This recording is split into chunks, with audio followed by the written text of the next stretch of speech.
So hello guys, welcome back to my channel. So guys, আজিৰ এই ভিডিওটোত মই আপোনালোকক দেখুৱাম যে CTET September 2026 ইয়াৰ অনলাইনটো কেনেকৈ কৰিব লাগে, ডকুমেন্ট কি লাগে, ফুল প্ৰসেস মই এইটো ভিডিওত দেখুৱাম। তো আপোনালোক ভিডিওটো শেষলৈকে চাব আৰু ভিডিওটো স্কিপ নকৰিব। তো ইয়াৰ অনলাইন কৰাৰ কাৰণে ইয়াৰ সক মানে তিনিটা ইয়াত স্টেপ লিখা আছে।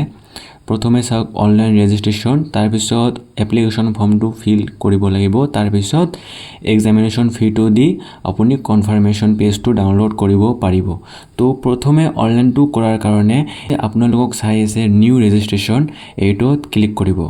নিউ ৰেজিষ্ট্ৰেশ্যনত ক্লিক কৰাৰ পিছত ইয়াত চাওক মানে যিটো এক্সামৰ ফিটো ইয়াত দিয়া আছে।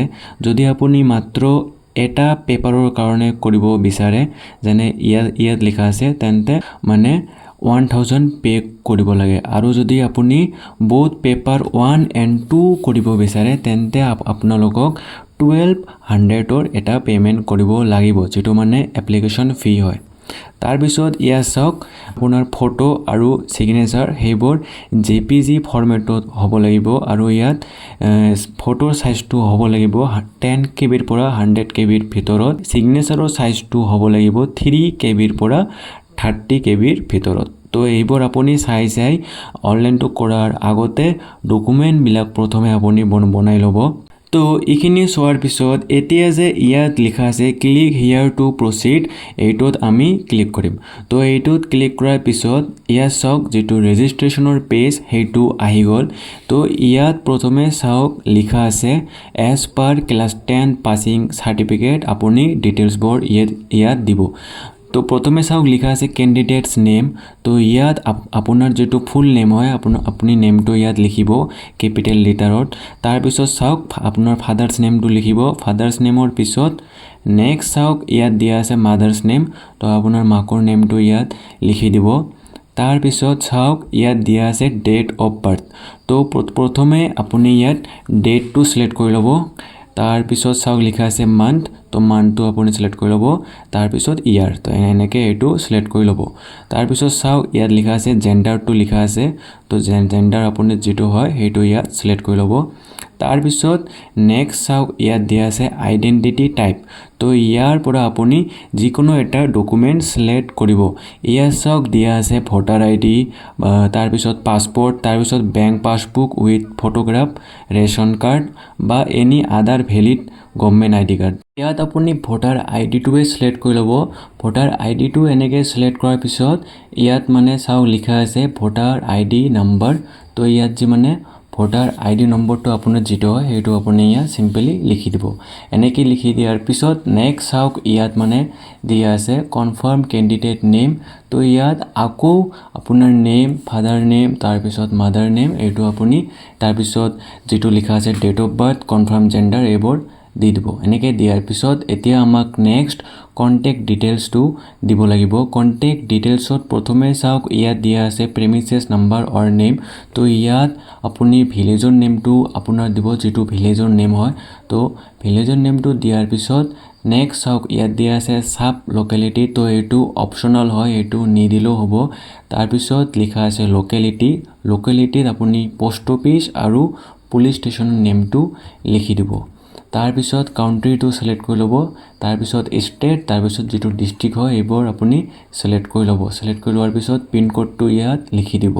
তাৰ পিছত লিখা আছে ইমেইল এড্ৰেছত যেটো আপোনাৰ ইমেইল এড্ৰেছ হয় সেইটো লিখি দিব। লিখি দিয়াৰ পিছত কনফাৰ্মত আকৌ সেমকে লিখি দিব। তাৰ পিছত মোবাইল নম্বৰটো ইয়াত দি দিব, দি কনফাৰ্ম মোবাইল নম্বৰত লিখি দিব। এনেকৈ দিয়াৰ পিছত নেক্সট চাওক লিখা আছে লেণ্ডলাইন নাম্বাৰ উইথ STD। তো এইটো অপচনেল হয়, নিদিলেও কোনো প্ৰব্লেম নাই। তাৰ পিছত চাওক লিখা আছে পাৰ্মানেণ্ট এড্ৰেছ। ইয়াত চাওক যদি পাৰ্মানেণ্ট এড্ৰেছ মানে যদি প্ৰেজেন্ট এড্ৰেছ আৰু পাৰ্মানেণ্ট সেম হয়, তেন্তে সেম এজত ক্লিক কৰি দিব। আৰু যদি সেম নহয়, তেন্তে সেমকে আকৌ যেটো আপোনাৰ village name, post office, police station এইবোৰ লিখি দিব। এনেকৈ দিয়াৰ পিছত নেক্সট চাওক ইয়াত আমাক পাছৱৰ্ড বনাব লাগিব। পাছৱৰ্ডটো 7 to 13 কেৰেক্টাৰ্ছৰ হ'ব লাগিব, ৱাৰ্ড, তাৰ পিছত চিম্বল, তাৰ পিছত নাম্বাৰ। পাছৱৰ্ডটো আপুনি বনাই ল'ব। ইয়াত চাওক ৱাৰ্ড তাৰপিছত নাম্বাৰ তাৰপিছত চিম্বল এনেকৈ আপুনি বনাই ল'ব। বনোৱাৰ পিছত চাওক লিখা আছে সিকিউৰিটি কোৱেশ্চন। তো ইয়াত যিকোনো এটা সিলেক্ট কৰি ল'ব। যেনে মই ইয়াত সিলেক্ট কৰিলোঁ হোৱাটছ ইউৰ ফেভৰেট কালাৰ। তো তাৰপিছত ইয়াত লিখি দিলোঁ। লিখি দিয়াৰ পিছত ইয়াত যিটো কেপচা লিখা আছে কেপচাটো এনেকৈ দিব। দিয়াৰ পিছত যি ছাবমিট লিখা আছে ছাবমিটত ক্লিক কৰিব। তো ছাবমিটত ক্লিক কৰাৰ পিছত এতিয়া ইয়াত প্ৰিভিউ পেজটো আহি গ'ল। তো প্ৰিভিউ পেজটো আপুনি ইয়াত চাই আছে। প্ৰথমে চাওক ইয়াত মানে আহিছে ক্লোজ, আপুনি এইটোত ক্লিক কৰিব। ছাবমিটত ক্লিক কৰাৰ পিছত ইয়াত চাওক ৰিভিউ পেজটো আহি গৈছে। ৰিভিউ পেজত আপোনাৰ নেমটো দিয়া আছে, নেম, ফাদাৰ্ছ নেম, তাৰপিছত চাওক মাদাৰ্ছ নেম। যদি এইবোৰ চব ঠিক আছে তেন্তে ইয়াত যে লিখা আছে আই হেভ ভেৰিফাইড এইটোত ক্লিক কৰি দিব। ক্লিক কৰি দিয়াৰ পিছত নেক্সট চাওক ইয়াত দিয়া আছে কণ্টেক্ট ডিটেইলছ। এইবোৰত আপোনাৰ ভিলেজ নেম, যিটো এড্ৰেছ চাই ল'ব। যদি চব ঠিক আছে পাৰমানেণ্ট এড্ৰেছ তেন্তে ইয়াত ক্লিক কৰি দিব। তো এনেকৈ চববিলাকত আপুনি ক্লিক কৰি দিব। তাৰপিছত ইয়াত যে লিখা আছে আই এগ্ৰী এইটোত ক্লিক কৰিব। তো এইটোত ক্লিক কৰাত আগতে আপুনি চাই ল'ব যদি চব ডিটেইলছ ঠিক আছে, কাৰণ এইটো ৰেজিষ্ট্ৰেশ্যনটো ছাবমিট কৰাৰ পিছত আকৌ আপুনি কোনো এডিট কৰিব নোৱাৰিব। যদি কিবা ভুল থাকে তেন্তে এতিয়া ইয়াত যে লিখা আছে এডিট ৰেজিষ্ট্ৰেশ্যন ফৰ্ম ইয়াৰ পৰাই এডিট কৰি ল'ব। তো এনেকৈ দিয়াৰ পিছত যি আই এগ্ৰী দিয়া আছে আই এগ্ৰীত ক্লিক কৰি ছাবমিট এণ্ড চেণ্ড OTP এইটোত আমি ক্লিক কৰিম। তো ছাবমিট এণ্ড চেণ্ডত ক্লিক কৰাৰ পিছত এতিয়া আপোনাৰ মোবাইল নম্বৰত এটা OTP আহিব। তো OTPটো আপুনি ইয়াত লিখি দিব। লিখি দিয়াৰ পিছত ইয়াত যে লিখা আছে ছাবমিট ৰেজিষ্ট্ৰেশ্যন ফৰ্ম এইটোত ক্লিক কৰিব। তো এইটোত ক্লিক কৰাৰ পিছত এতিয়া চাওক ইয়াত এপ্লিকেশ্যন নম্বৰটো আহি গ'ল। তো এইটো আপুনি স্ক্ৰীনশ্বট মাৰি ল'ব। এনেকৈ চাওক এতিয়া আমাৰ ৰেজিষ্ট্ৰেশ্যন ফৰ্মটো কমপ্লিট হৈ গ'ল। এতিয়া আমাক এপ্লিকেশ্যন ফৰ্মটো ফিল আপ কৰিব লাগিব। তো ইয়াত যে লিখা আছে এপ্লিকেশ্যন ফৰ্ম, ইয়াত যে লিখা আছে ফিল আপ এপ্লিকেশ্যন ফৰ্ম এইটোত ক্লিক কৰিম। তো এইটোত ক্লিক কৰাৰ পিছত চাওক ইয়াত মানে টোটাল 6টা ষ্টেপ আছে। প্ৰথমে contact details, personal details, apply for details. তো ইয়াত যে লিখা আছে পাৰ্চনেল ডিটেইলছ এইটোত আমি ক্লিক কৰিম। ক্লিক কৰাৰ পিছত এইবোৰ ডিটেইলছত দিয়া আছে। প্ৰথমে চাওক ইয়াত লিখা আছে নেশ্যনেলিটি। তো ইয়াত ইণ্ডিয়ান চিলেক্ট কৰি ল'ম আমি। তাৰপিছত চাওক লিখা আছে কেটেগৰী। তো যিটো আপোনাৰ কেটেগৰী হয় জেনেৰেল, SC ST সেইটো চিলেক্ট কৰি ল'ব। কনফাৰ্মত গৈ আকৌ চিলেক্ট কৰি ল'ব। আৰু যদি আপুনি PWD হয় তেন্তে ইয়াত ইয়েছত ক্লিক কৰি দিব, নহ'লে নোত ক্লিক কৰি দিব। এনেকৈ দিয়াৰ পিছত নেক্সট চাওক ইয়াত দিয়া আছে এমপ্লয়মেণ্ট ষ্টেটাছ। তো এমপ্লয়মেণ্ট ষ্টেটাছত যদি আপুনি আনএমপ্লয়ড হয় তেন্তে সেইটো চিলেক্ট কৰিব, আৰু যদি এমপ্লয়ড হয় যিটো হয় ইয়াত চিলেক্ট কৰি ল'ব পাৰে। এনেকৈ দিয়াৰ পিছত নেক্সট এতিয়া আমাক ইয়াত যে লিখা আছে কেপচা। তো কেপচাটো আপুনি চিম্পলি ইয়াত লিখি ছেভ এণ্ড নেক্সটত ক্লিক কৰি দিব। তো নেক্সট চাওক এতিয়া আমাক ইয়াত এপ্লাইং ফৰ যি লিখা আছে আপুনি পেপাৰ 1 বা পেপাৰ 2 যিটোৰ কাৰণে এপ্লাই কৰিব বিচাৰে আপুনি সেইটো চিলেক্ট কৰি ল'ব। তো প্ৰথমে চাওক ইয়াত দিয়া আছে পেপাৰ 1। পেপাৰ 1টো হ'ল ক্লাছ 1 to 5। তাৰপিছত চাওক ইয়াত লিখা আছে পেপাৰ 2 যিটো মানে 6ৰ পৰা 8 হয়, বা বহুত পেপাৰ। যদি আপুনি দুয়োটা পেপাৰৰ কাৰণেই এপ্লাই কৰিব বিচাৰে তেন্তে বহুতটো চিলেক্ট কৰি ল'ব। এনেকৈ চিলেক্ট কৰাৰ পিছত নেক্সট চাওক ইয়াত দিয়া আছে লেংগুৱেজ 1। তো ইয়াত আপুনি লেংগুৱেজটো চিলেক্ট কৰি ল'ব। যেনে দিয়া আছে ইংলিছ, হিন্দী, এছামিজ, ইয়াৰে যিকোনো দুটা আপুনি চিলেক্ট কৰি ল'ব। প্ৰথমে ইয়াত ইংলিছটো চিলেক্ট কৰি ল'লোঁ। তাৰপিছত নেক্সট চাওক ইয়াত লেংগুৱেজ 2ত মই এছামিজটো চিলেক্ট কৰি লৈছোঁ। তাৰপিছত এনেকৈ চিলেক্ট কৰি লোৱাৰ পিছত নেক্সট চাওক ইয়াত দিয়া আছে minimum qualification for class 1 to 5। তো ইয়াৰ মানে প্ৰথমে চাওক 1 নম্বৰত দিয়া আছে ছিনিয়ৰ ছেকেণ্ডেৰী মানে হায়াৰ ছেকেণ্ডেৰীৰ 50% মাৰ্ক। যদি আপোনাৰ 50% মাৰ্ক আছে আৰু আপুনি DLED লৈছে তেন্তে আপুনি অপশ্যন 1টো চিলেক্ট কৰি ল'ব। অপশ্যন 2ত দিয়া আছে 45% মাৰ্ক আৰু 2 year diploma in elementary education DLED। যদি 45% মাৰ্কছ আছে তেন্তে আপুনি অপশ্যন 2টো চিলেক্ট কৰিব। আৰু যদি 50% মাৰ্ক আছে আৰু 4 yearৰ BLED যিটো হয়, যদি আপোনাৰ BLED কৰিছিলে তেন্তে এইটো চিলেক্ট কৰিব। আপোনাৰ যিটো হয় মানে সেইটো আপুনি চিলেক্ট কৰি ল'ব। যেনে মই ইয়াত অপশ্যন 1টো চিলেক্ট কৰি ল'লোঁ। অপশ্যন 1টো চিলেক্ট কৰাৰ পিছত নেক্সট চাওক ইয়াত দিয়া আছে minimum educational qualifications for classes 6 to 8। তো ইয়াত অপশ্যন নম্বৰ 1ত চাওক দিয়া আছে graduation and pass or pursuing 2 year diploma in elementary education. যদি আপুনি গ্ৰেজুৱেশ্যন কৰিছে আৰু আপোনাৰ 2 yearৰ কি আছে ডিপ্লোমা আছে বা এডমিশ্যন লৈছে পাৰ্চুইং তেন্তে আপুনি অপশ্যন 1 সিলেক্ট কৰিব বা অপশ্যন 2 যেটো আপুনি হয় ইয়াত চাই যেটো অপশ্যন আপোনাৰ হয় হেটো আপুনি সিলেক্ট কৰি ল'ব যেনে মই ইয়াত অপশ্যন 1 টো সিলেক্ট কৰি ল'লো তাৰ পিছত চাওক লিখা আছে সাবজেক্ট অফাৰ্ড ফৰ পেপাৰ 2 মানে দুটা অপশ্যন আছে ম্যাথমেটিক্স এণ্ড সায়েন্স আৰু সোশিয়াল সায়েন্স তো যেটো আপুনি হয় যেটো স্ট্ৰীম আপুনি সেইমতে সিলেক্ট কৰি ল'ব যেনে মই ইয়াত ম্যাথমেটিক্স আৰু সায়েন্সটো সিলেক্ট কৰিলো সিলেক্ট কৰাৰ পিছত ইয়াত চাওক লিখা আছে qualifying exam diploma in education আৰু চাওক লিখা আছে ডিগ্ৰী ইন এডুকেশ্যন মানে বিএড বা ডিএলএড তো ইয়াৰ আপুনি যিকোনো সিলেক্ট কৰিব বা দুটাই সিলেক্ট কৰিব পাৰে এনেকৈ সিলেক্ট কৰাৰ পিছত নেক্সট চাওক ইয়াত দিয়া আছে ক্যাপচা তো আপুনি ক্যাপচাটো ইয়াত লিখি দিব ক্যাপচাটো লিখি দিয়াৰ পিছত সেভ এণ্ড নেক্সটত ক্লিক কৰিব ক্লিক কৰাৰ পিছত দিয়াৰ পিছত চাওক ইয়াত দিয়া আছে কোৱালিফিকেশ্যন ডিটেইলছ তো কোৱালিফিকেশ্যন ডিটেইলছত প্ৰথমে চাওক লিখা আছে পাস স্ট্যাটাস তো ইয়াত মানে দুটা অপশ্যন আছে মানে পাস্ট অর এপিয়াৰিং তো ইয়াত যদি আপুনি পাস কৰিছে ডিএলএড তেন্তে আপুনি সিলেক্ট কৰিব আৰু যদি কৰা নাই তেন্তে এপিয়াৰিঙত ক্লিক কৰি দিব এনেকৈ দিয়াৰ পিছত নেক্সট চাওক ইয়াত দিয়া আছে ইয়াৰ অফ পাছিং তো ইয়াৰ অফ এপিয়াৰিং তো মই এপিয়াৰিঙত দিছোঁ তো ইয়াত 2026 হ'ব এনেকৈ দিয়াৰ পিছত নেক্সট চাওক দিয়া আছে কোৰ্স স্ট্ৰীম নেম তো ইয়াত মই এডুকেশ্যন আৰু এলিমেণ্টাৰী এডুকেশ্যনটো সিলেক্ট কৰি লৈছোঁ তাৰ পিছত চাওক ইয়াত দিয়া আছে বোৰ্ড ইউনিভাৰ্চিটি অৰ ইনষ্টিটিউশ্যন নেম তো আপোনাৰ ইউনিভাৰ্চিটিৰ নেমটো সিলেক্ট কৰিব ইয়াত মানে সাৰ্চ কৰিব যদি আহে তেন্তে আপুনি হেটো দিব আৰু যদি নাহে তেন্তে আদাৰ্স বুলি সিলেক্ট কৰিব যেনে মই ইয়াত লিখিছোঁ আদাৰ্স বুলি তো আপুনি এনেকৈ আদাৰ্স লিখিব তো আদাৰ্স লিখাৰ পিছত নেক্সট চাওক ইয়াত যেটো মানে ৰিজাল্ট মোড এটো মানে দিব নালাগে